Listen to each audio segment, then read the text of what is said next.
ತಪಸ್ವಿ ಹರಿಬಸವಲಿಂಗ ಮಹಾಶಿವಯೋಗಿಗಳನ್ನು ಸ್ಮರಣೆ ಮಾಡಿಕೊಂಡು ದಿದ್ದಿಗೆ ಗ್ರಾಮದಲ್ಲಿ ಸ್ಥಾಪನೆಯಾಗಿರುವಂತಹ ಪುಟ್ಟಗನೂರ ಪೂಜ್ಯರು ಅಮೃತಹಸ್ತದಿಂದ ಸ್ಥಾಪನೆಗೊಂಡಿರುವಂತಹ ಕರ್ತು ಶ್ರೀ ಬಸವೇಶ್ವರರಿಗೆ ಶರಣಗಳನ್ನು ಸಮರ್ಪಣೆ ಮಾಡಿ ಒಂದು 41ನೇ ಜಾತ್ರಾ ಮಹೋತ್ಸವ, ಸಾಮೂಹಿಕ ವಿವಾಹಗಳು ಹಾಗೂ 11 ದಿನಗಳ ಪ್ರವಚನ ಕಾರ್ಯಕ್ರಮದ ಈ ಒಂದು ಪೂರ್ವಭಾವಿ ಸಭೆಯಲ್ಲಿ ಹಿರಿಯರು ಆಗಿರುವಂತಹ ರಾಮೇಶಪ್ಪ ಸಾವುಕಾರನ್ನ ಮೊದಲುಗೊಂಡು ಗ್ರಾಮದ ಎಲ್ಲ ಹಿರಿಯರೇ, ಸದ್ಭಕ್ತರೇ, ಯುವಕರೇ ಈಗಾಗಲೇ ವಿಶೇಷವಾಗಿ ಕಾರ್ಯಕ್ರಮದ ಬಗ್ಗೆ, ಪುರಾಣದ ಬಗ್ಗೆ ಎಲ್ಲವನ್ನ ವಿಷಯನ ತಮ್ಮ ಗಮನಕ್ಕೆ ತಂದಿದ್ದಾರೆ.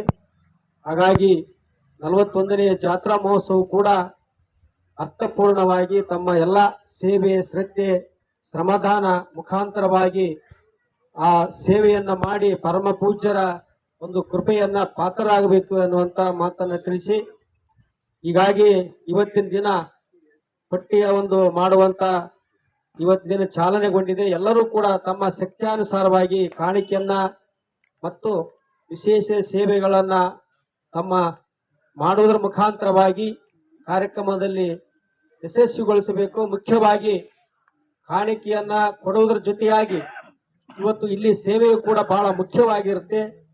ಹಾಗಾಗಿ ವಿಶೇಷವಾಗಿ ಈ ವರ್ಷವೂ ಕೂಡ 11 ದಿನಗಳ ಪರ್ಯಂತರವಾಗಿ ಮಾತೆಯರಿಗೆ, ಈ ಊರಿನ ಎಲ್ಲಾ ಸದ್ಭಕ್ತರಿಗೆ ಮಾತೆಯರಿಗೆ ಕೂಡ ದಿನನಿತ್ಯದ ಪ್ರಸಾದವನ್ನು ಕೂಡ ಈ ವರ್ಷನೂ ಕೂಡ ಇಲ್ಲೇ ಆಗಬೇಕೆನ್ನುವಂತಹದ್ದನ್ನು ಈಗಾಗಲೇ ತಿಳಿಸಲಾಗಿದೆ. ಅದಕ್ಕೆ ಅಡಿಗೆ ಮಾಡುವರಿರ್ಬೋದು, ಬಡಿಸೋರಿರ್ಬೋದು, ಇನ್ನಿತರ ಎಲ್ಲಾ ಕಾರ್ಯ ಚಟುವಟಿಕೆಗಳನ್ನ ಮಾಡುವವರ ಜೊತೆಯಾಗಿ ಈ ಕಾರ್ಯಕ್ರಮವನ್ನ ಯಶಸ್ವಿಗೊಳಿಸಬೇಕು ಎನ್ನುವಂತ ಮಾತನ್ನು ತಿಳಿಸಿ, ಮತ್ತೊಮ್ಮೆ ಎಲ್ಲರಿಗೂ ಕೂಡ ಇವತ್ತಿನ ದಿನ ವಿಶೇಷವಾಗಿ ದೀಪಾವಳಿ ಹಬ್ಬದ ಶುಭಾಶೀರ್ವಾದಗಳನ್ನು ತಿಳಿಸಿ ನಿಮ್ಮೆಲ್ಲರ ಬಹಳ ಬೆಳಕಾಗಲಿ ಎನ್ನುವಂತ ಮಾತು ತಿಳಿಸಿ 2 ಮಾತಿಗೆ ವಿರಾಮ.